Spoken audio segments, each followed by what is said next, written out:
Welcome back. Basics in మ్యాథమెటిక్స్లో ఈరోజు మనం divided by గురించి తెలుసుకోబోతున్నాం. Divided by numbers, decimal numbers, fractional numbers and English letters వీటి మధ్యన ఉంటే ఏ విధంగా మనం సాల్వ్ చేయాలనేది నేర్చుకుందాం. ఎగ్జాంపుల్కి నెంబర్స్ మధ్యన ఉన్నప్పుడు ఏ విధంగా సాల్వ్ చేయాలో ఇప్పుడు చూద్దాం. ఎగ్జాంపుల్కి 132/2 ఉంటే మనం ఏ విధంగా సాల్వ్ చేస్తాం? 132 2 13లో 2 6 టైమ్స్ పోతుంది. 6 2s are 12. 3లో నుంచి 2 తీస్తే 1, 1లో నుంచి 1 తీస్తే 0 కాబట్టి నెక్స్ట్ 2ని కిందకి దింపుకుంటాం. మళ్ళీ 6 టైమ్స్ పోతుంది 2 12లో 0. దీని ఆన్సర్ ఎంత వచ్చింది? 66. ఈ విధంగా నెంబర్స్ మధ్యన డివైడెడ్ బై ఉంటే మనం చేస్తాం. నెక్స్ట్ ఎగ్జాంపుల్ చూడండి. 20/3. దీన్ని ఏ విధంగా సాల్వ్ చేస్తాం? 20ని మధ్యలో వేసుకొని 3 పక్కన వేసుకొని 6 3s are 18. 0లోంచి 8 తీయలేం కాబట్టి 10 తీసుకెళ్తాం. 10లో నుంచి 8 తీస్తే 2, 1లో నుంచి 1 తీస్తే 0. 0 2 అంటే 2 కాబట్టి 3 పెద్దది 2 కన్నా. సో 3 2తో డివిజిబుల్ అవ్వదు కాబట్టి ఇక్కడ ఒక పాయింట్ పెట్టి ఇక్కడ 0 పెట్టుకోవాలి. మరలా 3 20లో ఎన్నిసార్లు పోతుంది? 6 3 18. మరలా 2 వస్తుంది. 20లో నుంచి 18 తీస్తే మరలా 0 పెట్టుకోవాలి. ఇంక పాయింట్ పెట్టిన అవసరం లేదు ఇక్కడ నుంచి. మళ్ళీ 6 3s are 18. మరలా 2 మిగులుతుంది. 0 పెట్టుకుంటాం. 6 3s are 18. మనం చేసుకుంటూ పోతే పేజీలు అయిపోవడమే తప్ప ఉపయోగం లేదు. అది అలా వస్తూనే ఉంటుంది. కాబట్టి మనకి ఎంత వచ్చింది? 6.6666 అలా వస్తూనే ఉంటుంది. కాబట్టి ఒకటి గుర్తుంచుకోండి, ఇలా ఉన్నప్పుడు ఎక్కడ స్టాప్ చేయాలి అంటే 6.6 2 ప్లేసెస్ని మనం తీసుకోవాలి. పాయింట్ తర్వాత సెకండ్ ప్లేస్ తర్వాత ఉన్నటువంటి థర్డ్ ప్లేస్ 5 కన్నా పెద్దది అయితే సెకండ్ ప్లేస్కి 1 కలపాలి. అంటే ఇది 5 కన్నా పెద్దదే కాబట్టి 6 అనేది 6కి 1 కలపాలి. అంటే ఎంత? 7. 6కి 1 కలిపితే 7. 6.67. ఆ విధంగా అక్కడతో దాన్ని స్టాప్ చేయాలి. ఇలా డివైడెడ్ బై చేసేటప్పుడు నెంబర్స్ అలా వెళ్ళిపోతూ ఉంటే చివరికి 0 సొల్యూషన్ రాకుండా ఉంటే ఈ విధంగా 2 ప్లేసెస్ తర్వాత ఆ ఫ్రాక్షన్ అనేది, ఆ నెంబర్ని అనేది స్టాప్ చేయాలి. నెక్స్ట్ డివైడెడ్ బై అనేది డెసిమల్ నెంబర్స్ మధ్యన ఉన్నప్పుడు ఏ విధంగా చేయాలో చూద్దాం. ఎగ్జాంపుల్కి 1.12 డివైడెడ్ బై 0.2 ఉంది. దీన్ని మనం డివిజన్ చేయలేం కాబట్టి మనం గతంలో నేర్చుకున్నట్లుగా పైన పాయింట్ 2 స్థానాల తర్వాత ఉంది కాబట్టి పైన ఉన్నటువంటి నెంబర్ని 100తోనూ అదేవిధంగా కింద ఉన్నటువంటి నెంబర్ని 100తోనూ మల్టిప్లికేషన్ చేయాలి. ఇప్పుడు 100 కింద 100 ఇంటూ ఉన్నప్పుడు పైన కింద సేమ్ ఉంటే కొట్టేయచ్చానుగా. సో పైన కింద ఇప్పుడు సేమ్ నెంబరే వస్తుంది. పైన ఏ నెంబర్తో అయితే మల్టిప్లికేషన్ చేస్తామో కింద కూడా అదే నెంబర్తో మల్టిప్లికేషన్ చేయాలి. ఇప్పుడు చూడండి, 100తో మల్టిప్లికేషన్ చేస్తున్నాం కాబట్టి ఈ పాయింట్ 2 ప్లేసెస్ జరుగుతుంది. అంటే 1 2 2ని దాటిపోతుంది. పైన 1 1 2 వస్తుంది. ఇక్కడికి వచ్చేస్తుంది కాబట్టి పాయింట్ చివరిని పాయింట్ ఉన్నా లేకపోయినా 1. నెక్స్ట్ ఈ పాయింట్ అనేది 10కి 1 స్థానం కదులుతుంది. సో 2 వస్తుంది. ఇంకొక 0 మిగులుతుంది కాబట్టి 0ని ఇక్కడ వేయాలి. ఇప్పుడు 20తో 112ని మల్టిప్లికేషన్ చేసుకోవాలి. 11లో 20 పోదు కాబట్టి 100లో 5 20s are 100. 2 1 12 మిగులుతుంది. 20 కన్నా 12 చిన్నది కాబట్టి ఇక్కడ పాయింట్ పెట్టి ఇక్కడ 0 పెట్టుకోవాలి. నెక్స్ట్ 120లో 20 6 టైమ్స్ అవుతుంది. 620 సార్ 120. సో దీని ఆన్సర్ ఎంత? 5.6. చాలా జాగ్రత్తగా గుర్తుపెట్టుకోండి. డెసిమల్ నెంబర్స్ మధ్యన ఇంటూ డివైడెడ్ బై ఉన్నప్పుడు పైన కింద కూడా 1 పక్కన జీరోలు ఉన్నటువంటి నెంబర్స్తో మల్టిప్లికేషన్ చేసుకోవాలి. చేసుకుని పాయింట్స్ని పోగొట్టి ఆ తర్వాతే డివిజన్ అనేది చెయ్యాలి. నెక్స్ట్ ఎగ్జాంపుల్ చూడండి. 0.32 డివైడెడ్ బై 0.16.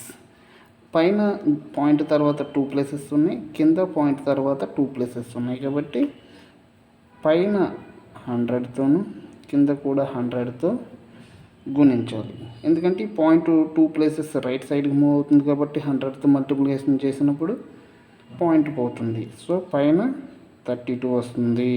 2 జీరోస్కి 2 ప్లేసెస్ పాయింట్ అనేది జరుగుతుంది. చివరిన పాయింట్ వచ్చాక పాయింట్ ఉన్నా లేకపోయినా ఒకటే. సో కింద కూడా అదేవిధంగా 16 అనేది మిగులుతుంది. ఈ పాయింట్ 2 జీరోస్తో ఉన్నటువంటి 100తో మల్టిప్లికేషన్ జరుగుతుంది కాబట్టి పాయింట్ జరుగుతుంది. సో 32/16 అంటే 16తో 32 చేస్తే 2 16లు 32 0. సో దీని ఆన్సర్ 2.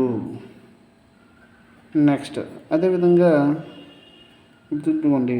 1.1 డివైడెడ్ బై 2.1 ఉందనుకోండి. పాయింట్ తర్వాత ఒక ప్లేస్ ఉంది, పైన కూడా పాయింట్ తర్వాత ఒక ప్లేస్ ఉంది కాబట్టి పైన 10తో కింద కూడా 10తోనే మల్టిప్లికేషన్ చేయాలి. అప్పుడు పాయింట్ అనేది ఒక స్థానం జరిగి 11 అవుతుంది. ఇక్కడ 21 అవుతుంది. 11/21 అనేది దీని యొక్క ఆన్సర్ అవుతుంది.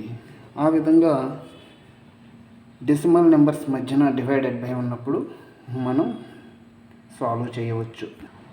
నెక్స్ట్ చూడండి. ఫ్రాక్షనల్ నెంబర్స్ మధ్యన డివైడెడ్ బై ఉన్నప్పుడు ఏ విధంగా సాల్వ్ చేయలేము. ఎగ్జాంపుల్కి 1/2 డివైడెడ్ బై 1/3 ఉందనుకోండి. దాని అర్థం ఏమిటి? 1/2/1/3. ఈ విధంగా ఉన్నప్పుడు పై ఫ్రాక్షన్ పక్కకి కింద ఫ్రాక్షన్ని తీసుకురావాలి. అంటే ఎలా అంటే 1/2 ప్రక్కకి ఇంటూ వేసుకొని ఈ కింద ఫ్రాక్షన్ని తీసుకురావాలి. అప్పుడు 1/3 3/1 అవుతుంది. మధ్యలో ఇంటూ వేసి కింద ఫ్రాక్షన్ని పైకి తీసుకొచ్చే సందర్భంలో కింద ఫ్రాక్షన్ 1/3 కదా, పైకి వచ్చినప్పుడు 3/1 అవుతుంది. ఇది చాలా గుర్తుపెట్టుకోవాల్సిన విషయం. ఇప్పుడు మల్టిప్లికేషన్ ఉన్నప్పుడు పై 2 గుణించుకుంటాం, కింద 2 గుణించుకుంటాం కాబట్టి 1 × 3 3, 2 × 1 2. దీని ఆన్సర్ 3/2 అవుతుంది. చాలా చాలా ఈజీ, గుర్తుపెట్టుకోండి. అదేవిధంగా ఇప్పుడు మరొకటి చేద్దాం. రెండవది 2/9 డివైడెడ్ బై 1/3 ఉంది. ఇప్పుడు ఏం చేయాలి? ఇంకొకటి వేద్దాం. డివైడెడ్ బై 8/3 ఉంది. దీన్ని ఏ విధంగా చేయాలి చూడండి. మళ్ళీ బై వేసుకునే అవసరం లేదు. 2/9ని అలాగే ఉంచాలి. ఈ డివైడెడ్ బైని ఇంటూగా మార్చి దీన్ని 3/1గా మార్చుకోవాలి. ఈ ఫ్రాక్షన్ని రివర్స్ చేయాలి. పైన అదే చేసాం మనం. మళ్ళీ ఈ డివైడెడ్ బైని కూడా ఇంటూగా మార్చి ఈ ఫ్రాక్షన్ ఏం చేయాలి? మార్చాలి. దీన్ని కూడా 3/8 అవుతుంది.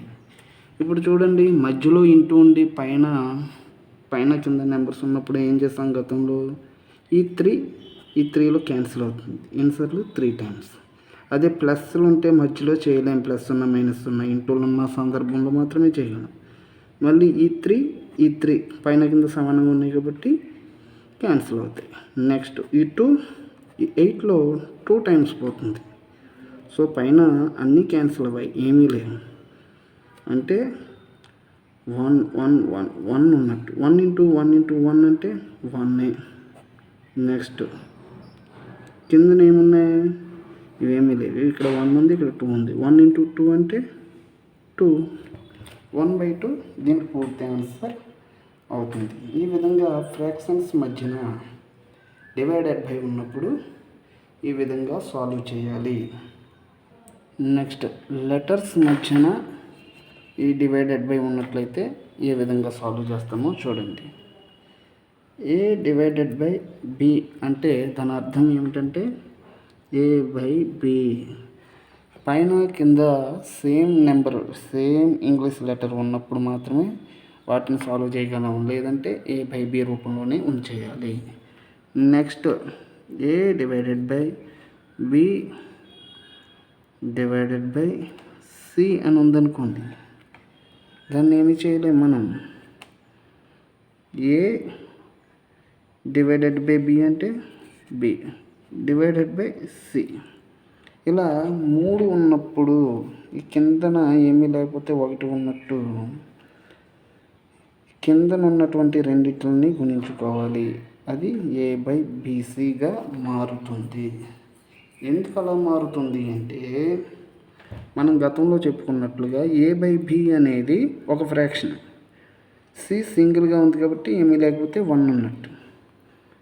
ఇప్పుడు ఏ బై బిని ఇలాగే రాస్తాము. ఇంటూ ఏసి సి బై 1ని పైకి తీసుకొచ్చినప్పుడు 1 బై సిగా మారుతుంది కదా. ఇప్పుడు ఏ ఇంటూ 1 ఏమైంది ఏ, బి ఇంటూ సి బీసీ. ఈ విధంగా దాని ఆన్సర్ అనేది వస్తుంది. అలాగా ఎక్స్ బై ఎక్స్ స్క్వేర్ ఉందనుకోండి, దీని అర్థం ఏమిటి? X by X into X. ఒక ఎక్స్ ఇంకొక ఎక్స్ పోతే టోటల్గా ఏం మిగిలింది? 1 బై ఎక్స్ అనేది మిగులుతుంది. ఈ 1 ఎలా వచ్చింది అంటే ఈ ఎక్స్లో ఎక్స్ ఒకసారి, ఈ ఎక్స్లో ఈ ఎక్స్ ఒకసారి పోయింది, అలా ఈ 1 వచ్చింది. 1 ఇంటూ ఎక్స్ ఎక్స్గా మిగిలింది. X into Y into Z into X square divided by X power 4 into Y square into Z cube. ఈ విధంగా ఉందనుకోండి. దీన్ని ఏ విధంగా సాల్వ్ చేస్తాం? పైన ఎక్స్లు ఎన్ని ఉన్నాయి? X into X square. X square అంటే ఎక్స్ ఇంటూ ఎక్స్ అని అర్థం కదా, అంటే 3 ఎక్స్లు ఉన్నాయని అర్థం కదా. ఎక్స్ క్యూబ్ అవుతుంది టోటల్గా. ఇంటూ వై అంటే వైఏ, జెడ్ అంటే జెడ్, ఒకటే ఉన్నాయి కాబట్టి. క్రిందన ఏమున్నాయి? X power 4 Y square into Z cube. ఇప్పుడు ఏ విధంగా మారుతాయి? ఇక్కడ ఎక్స్ క్యూబ్ ఉంది, ఇక్కడ ఎక్స్ పవర్ 4 ఉంది. ఏంటంటే పైన 3 ఎక్స్లు ఉన్నాయి, కింద 4 ఎక్స్లు ఉన్నాయి. ఈ 4 పోయి ఎక్స్ అనేది మిగులుతుంది. 4 కొట్టేసామంటే 3 ఎక్స్లు పోయాయి అని అర్థం. పైన వై పోయి కింద స్క్వేర్ పోతుంది, అంటే కింద 2 వైలు ఉన్నాయని అర్థం. వై స్క్వేర్ అంటే వై ఇంటూ వై కదా. సో ఈ వైని స్క్వేర్ని కొట్టేస్తే ఒక వై మిగులుతుంది. జెడ్ని స్క్వేర్లో 3లో 1, ఇక్కడ 3 జెడ్లు ఉన్నాయి, ఇక్కడ 1 జెడ్ ఉంది. 1 జెడ్ పోతే 3లో ఇంకా 2 జెడ్లు మిగులుతున్నాయి. అంటే టోటల్గా ఏముంది? పైన ఏమీ మిగల, అన్నీ క్యాన్సిల్ అయిపోయినాయి. కింద మాత్రం ఇక్కడ ఒక వై ఉంది, ఇక్కడ జెడ్ స్క్వేర్ ఉంది. ఈ విధంగా సాల్వ్ చేస్తాం. సో మనం నేర్చుకున్నాం కదా, డివైడెడ్ బై అనేది numbers, decimal numbers, fractional numbers, అలాగే ఇంగ్లీష్ లెటర్స్ మధ్యన ఉన్నప్పుడు ఏ విధంగా డీల్ చేయాలో నేర్చుకున్నాం. నెక్స్ట్ నుంచి మనం ఎల్సిఎం, ఎస్సిఎఫ్ ఇటువంటివన్నీ కూడా నేర్చుకుంటూ ముందుకు సాగుదాం. జూన్ నెల నుండి 6th to 10th క్లాసుల యొక్క ఎక్సర్సైజ్ మ్యాథ్స్ అనేది చేద్దాం. నమస్కారం.